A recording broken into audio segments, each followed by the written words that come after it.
Welcome back. You're still here, mainly because, well, you didn't create any major disaster by betraying your lord for personal safety. Unlike what we saw in the last episode of Overlord. Ainz was not a happy bunny. Having one of his playmates, one that he actually somewhat had a little bit of fun talking to, removed by their underlings. Well, he's going to make sure that they stay alive.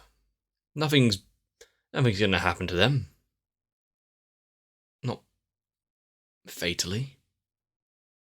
And the fact that they sullied the memory of Gazef with leaving the armors in the dirt on the floor. Well, the kingdom doesn't really seem to have much of a fighting chance at holding back the tide of the Sorcerer Kingdom now. So what's going to happen? There's some big players still out there. Are we going to come across any of them?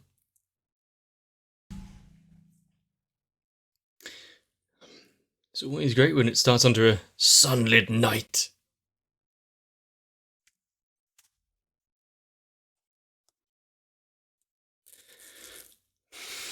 There must be some big news.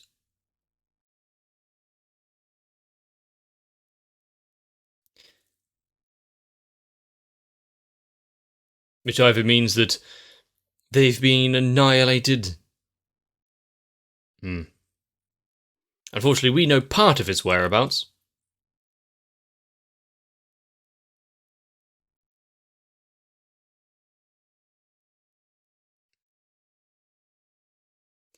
And hasty actions by those that don't quite understand the true fear they should be facing.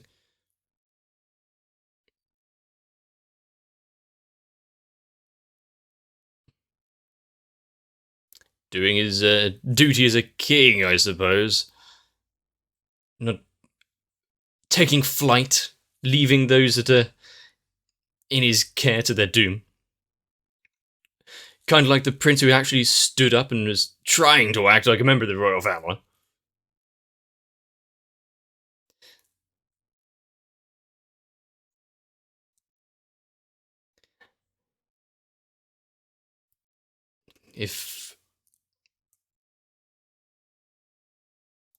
If they had not crossed the paths into being beneficial as a stepping stone for getting the Sorcerer Kingdom's might declared to the rest of the world, the kingdom might have been spared.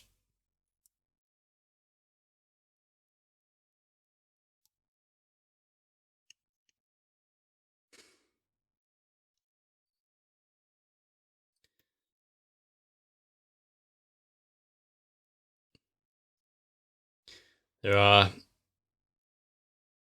many a person, many a character in this that have played their role spectacularly. Unfortunately, we might lose a few with the kingdom.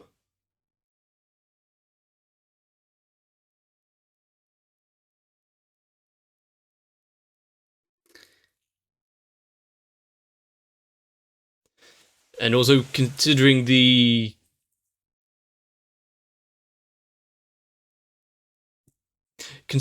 fact that Ainz wanted to open up a adventurer guild.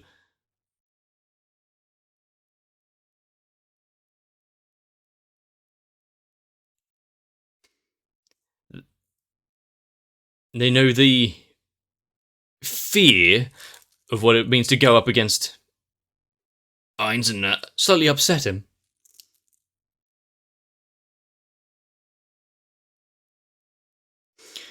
He has no role. Just let him go, let him run away, right?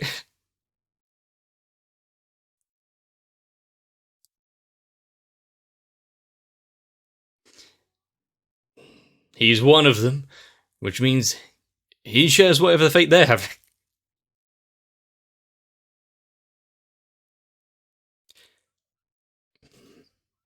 There's no telling.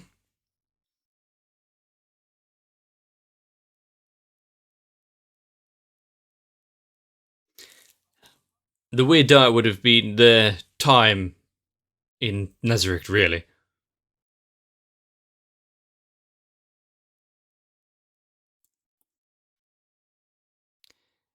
It would serve you best to follow. If they are bowing their heads in fear.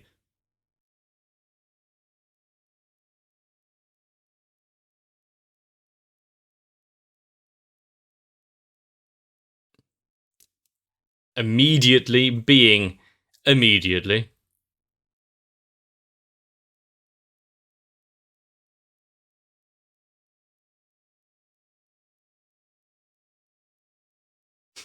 Luggage comes first because that's more important.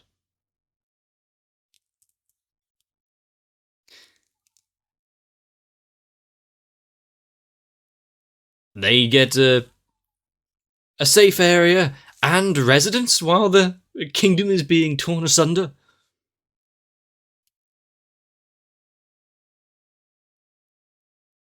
Oh.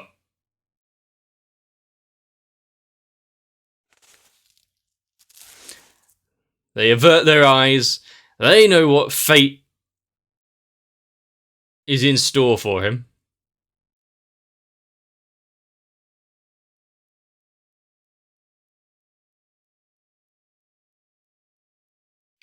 He spent a while in prison. I wish he was back there soon.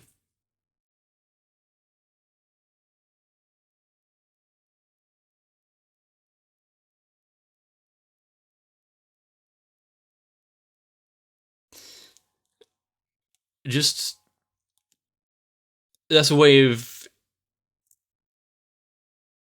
being introduced to the kingdom. You've not known any of this, any of that life, and then oh, hello there.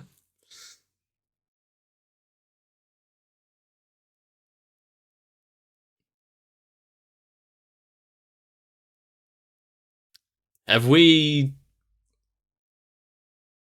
seen Ainz buff himself up in preparation for anything like that before? We've seen it just before a conflict, but not.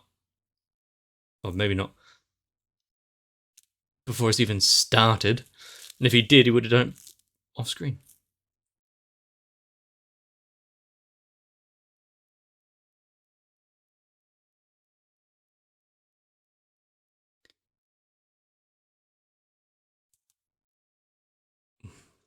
What was Albedo? No time for talks, I see. What was Albedo's question to him there?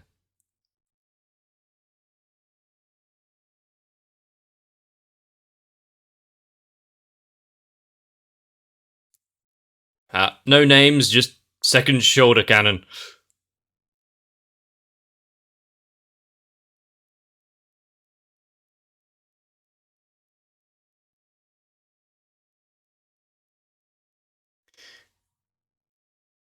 I mean, we've got a demon clad in black armor versus a mobile suit.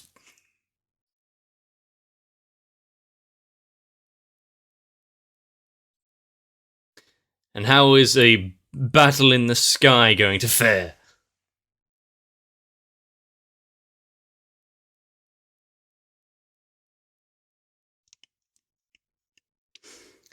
A battle rifle versus just her general defense.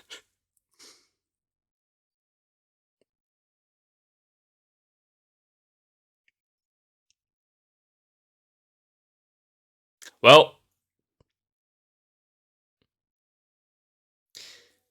good thing it didn't actually penetrate any sort of her defenses.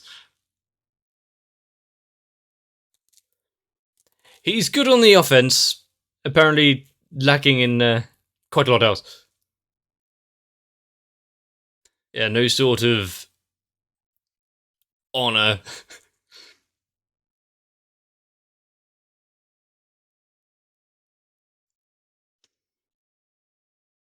We could have held this so differently. Didn't need to start out with aggression.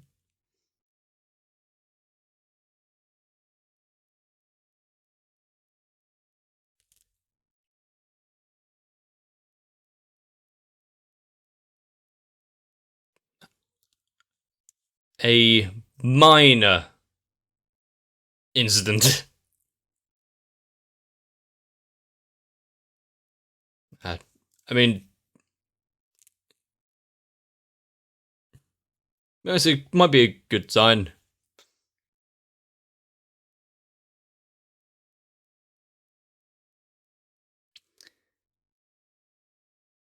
Notice someone just appearing behind him.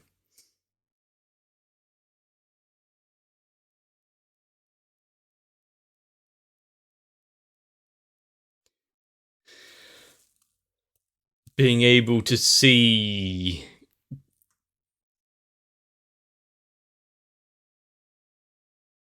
Being able to see a HP bar as such with the life essence in this world. Using spells and magic, how exactly does it all work? Plus, in a game, when it was a game at least, what would life essence be used for? Is there not HP bars and stuff in the overworld? World isolation barrier.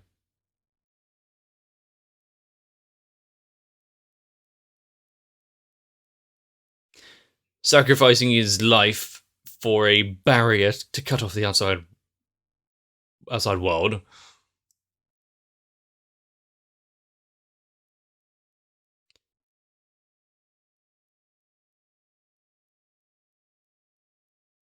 Riku Aganea.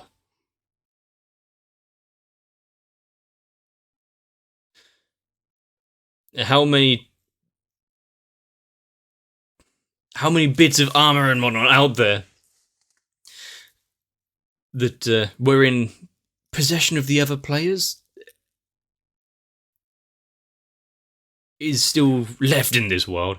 Or is it all new stuff that has been created since? Or world items?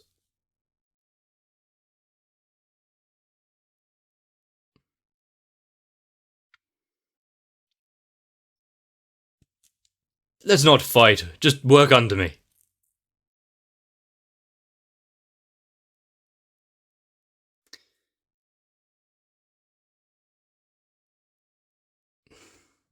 He doesn't mind stopping the attack on the kingdom. That's big words right there.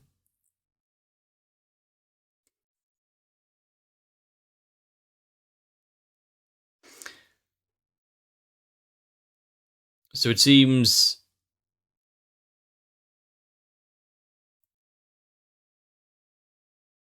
that this one isn't here for the preservation of the kingdom. Maybe he just wants to fight against the strong.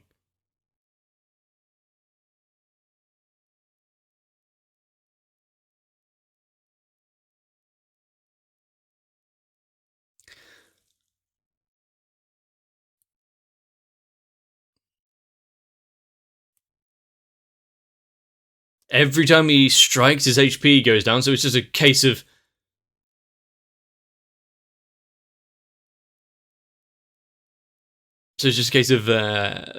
enduring any sort of damage that can be put out, if it's actually cutting down on anything.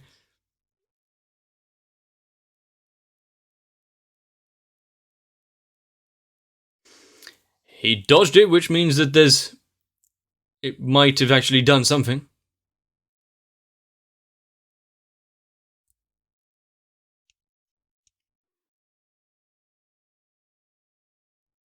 Grasp heart failed?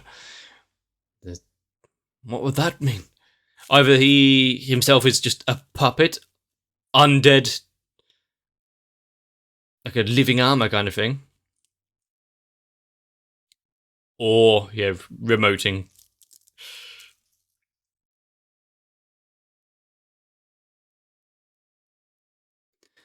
So you have to do is stop the caster, the one that's controlling it in the first place.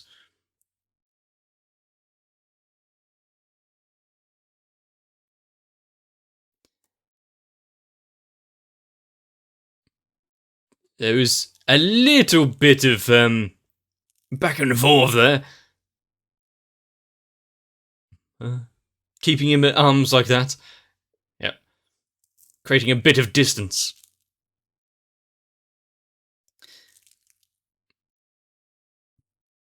Doom Lord.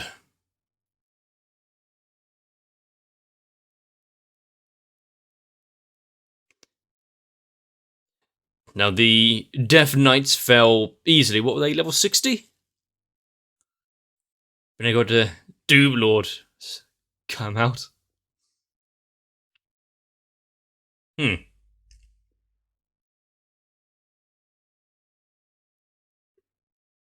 Do the swords themselves have their own health bar, or is it all linked intrinsically?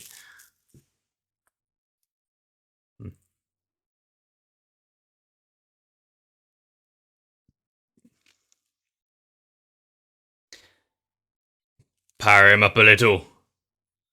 Quite a few strikes.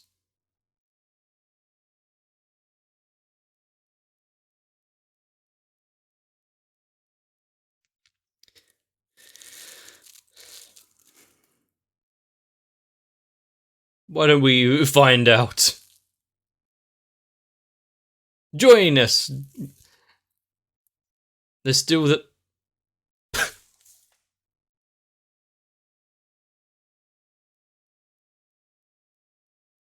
Okay. I think that confirms something of my suspicions, but...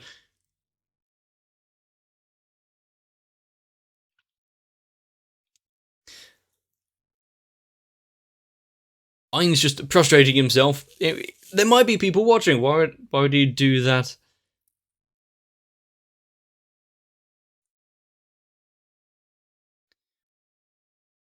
But also, there's something odd with his inner monologues.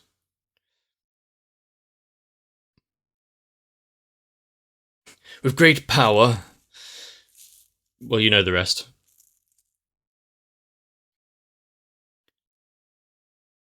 Someone with a complex of protecting the world.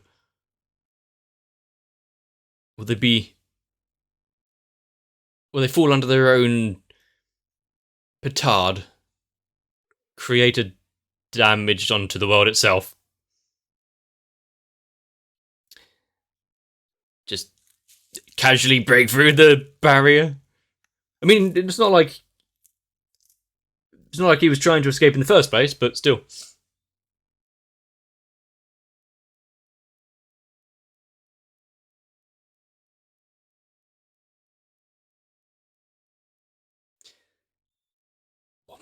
Protecting the world. And we ended this with a slight bit of delegation. No harsh words.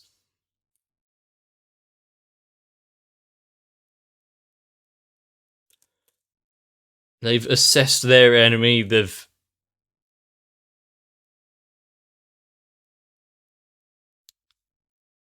done what they need.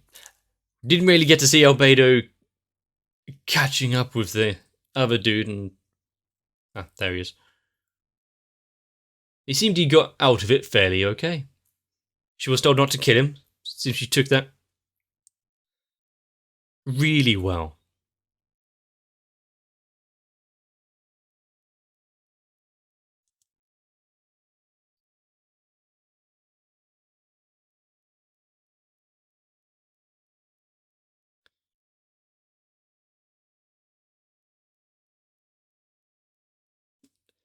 Considering the two of them are quite powerful,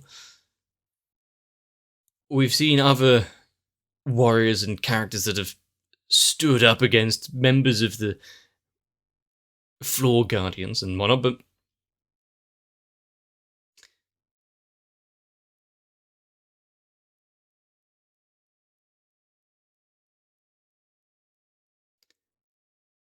his strength was much greater.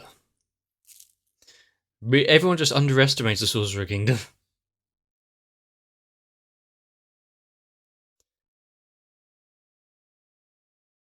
Well, is it that he couldn't, or that he just didn't try? That just adds more to the questions. But NPC. So the concept in this world of players and NPCs are still alive and well, just the meaning might have drifted out of knowledge.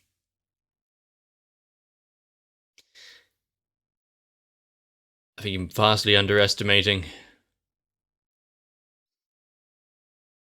I think the fact that Ainz bent his head to him, couldn't break through the barrier. I wouldn't be surprised if this was a puppet being controlled from afar as well.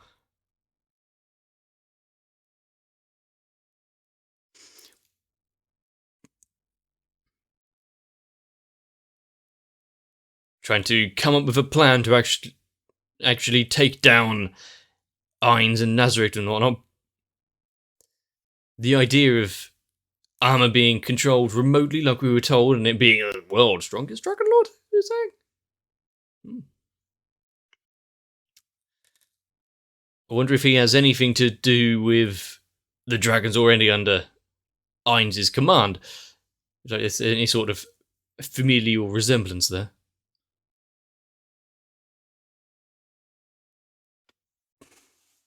Yeah, they're about to get a rude awakening if there is someone with that name.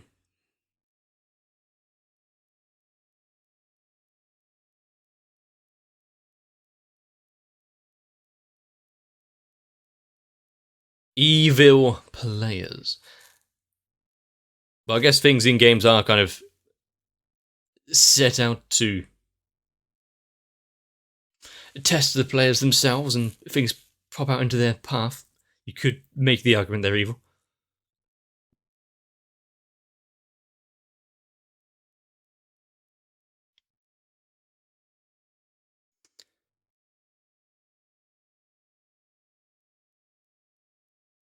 And the world's strongest Dragon Lord, I wonder if he actually faced Ainz properly, what the outcome would truly be. Also, how does Albedo put the helmet on and keep all of her hair out of the way? Magic. Let's go with magic, otherwise it's very unruly. Ah, there we go. I forgot Pandora's actor. Of course it's Pandora's actor.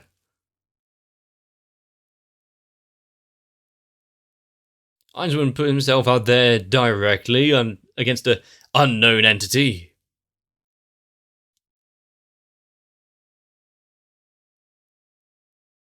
But also it means that this Riku Hakanea has been pitting their strength and thinking about what to do, where they can, what they can do in their next conflict to beat back the strength of Ainz against one that is vastly inferior.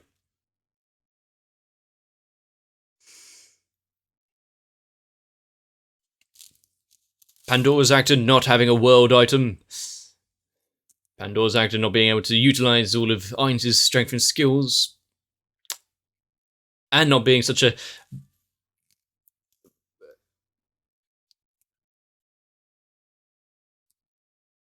master of negotiations, shall we say.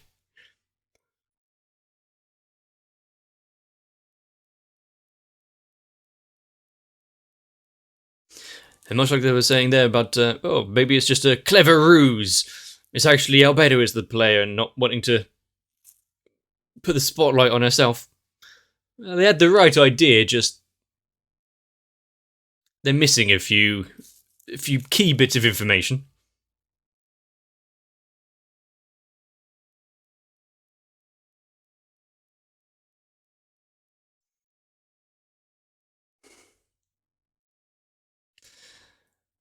Oh, I want to see more.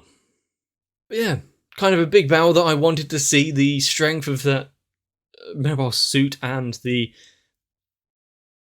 platinum armor Dragon Lord thing, but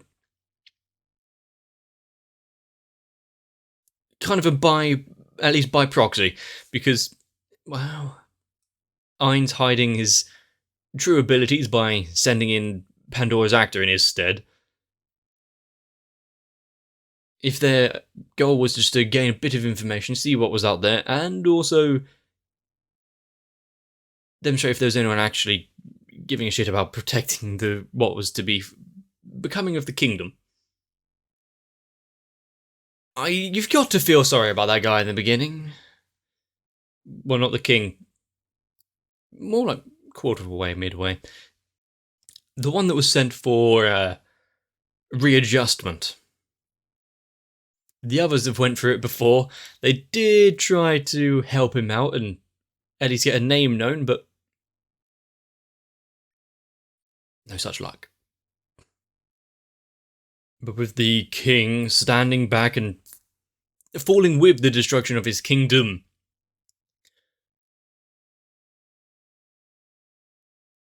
I mean, as a leader, that's admirable, but how's the rest of the world going to see it? Is the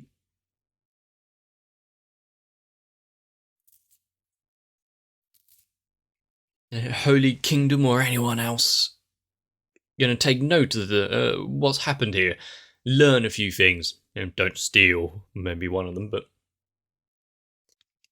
it seems with the fall of the royal family, there's only really the princess left, and, well, if she hasn't got some shady dealings on the side, I'd be surprised. She's always been out for her own kind of self-interest and what she's truly into, which I think would just be climb. But some words do keep rattling around in my head. Basically being, you've taken this too far, Hines. This could have been a minor incident where they just stole some stuff, but you went for full destruction and genocide.